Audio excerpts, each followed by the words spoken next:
Good evening. A suspected killer is now under arrest in the broad daylight murder of a Buffalo high school student. And today's indictment comes 1 month after Jawaan Daniels was shot to death at a bus stop. News 4's Lori Schultz brings us the very latest tonight. Lori? Well, at this time, authorities still refuse to discuss the motive behind the shooting. But what I can tell you is that the high school freshman was the unintended victim who was at the wrong place at the right time. Earlier today, I paid a visit to Jawaan Daniels' neighborhood, only to find a lot of heartbreak on the street.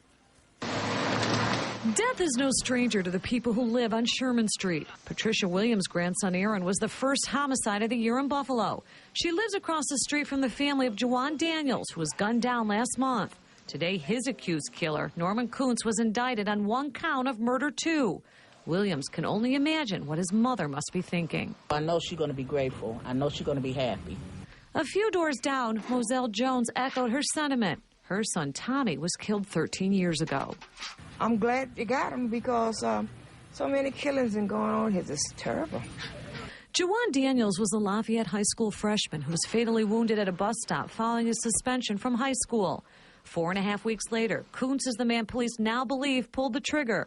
Apparently, the 20-year-old accused killer was aiming for someone else, but Jawaan got in the way.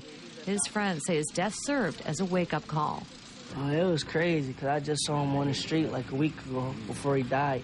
Jawaan's death also rekindled the debate over the school district's off-site suspension policy.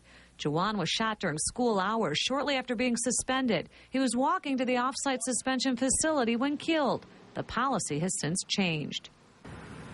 It's just so hurtful. News of the arrest in Jawaan's case brought hope to Patricia that maybe her grandson's killer will one day be brought to justice.